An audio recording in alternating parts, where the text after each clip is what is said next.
In the quiet village of Umuoke, where the moonlight always seemed too pale and the wind whispered like an old woman mourning, there was a rule every child knew.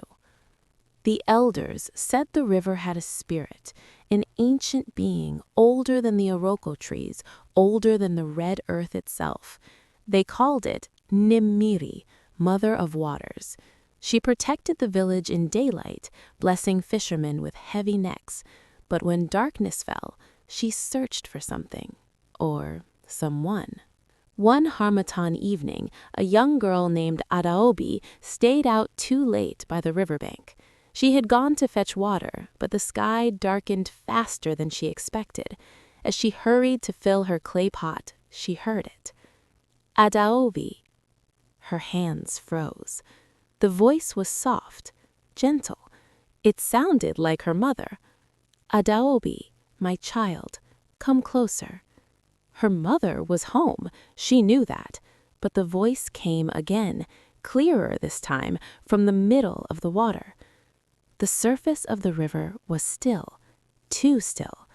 She remembered the elder's warning: never answer, never look back, never step closer. Her heart pounded against her ribs like a trapped bird. Slowly, she lifted her clay pot and turned to leave. Then the voice changed. It became her little brother's cry. "Sister, help me!" Adaobi's breath caught. The sound was desperate, drowning. Without thinking, she turned. The river was no longer calm. Hands, pale, dripping, and too long, rose slowly from the dark water. Dozens of them, reaching, stretching, twisting like roots searching for soil. And in the middle of the river stood a woman. Her hair flowed over the water like black smoke. Her eyes glowed faintly beneath the moonlight. Her smile was wide, too wide. "You heard me," the woman said softly. Adaobi tried to run, but her feet would not move. The ground beneath her had turned cold and wet, as if the river was creeping onto land. The woman stepped forward, yet the water did not ripple. She was gliding. "You turned," the spirit whispered.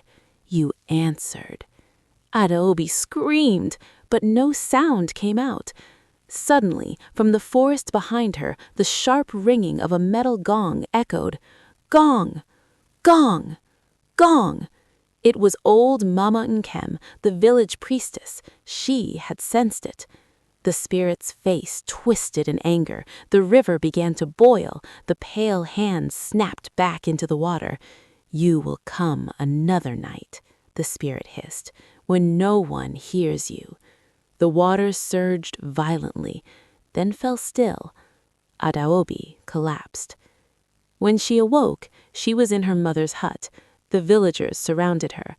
Mama Nkem tied a red thread around her wrist and whispered protection prayers. "You are alive because you did not step forward, but it marked you." "Marked me?" Adaobi whispered. Mama Nkem lifted Adaobi's ankle. There, wrapped around it like a faint bruise, was the shape of a handprint. 3 nights later, another voice was heard at the river.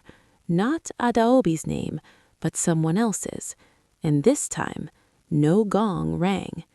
In Umuoke, when the wind blows at night, villagers still say you can hear the river calling, softly, patiently, waiting.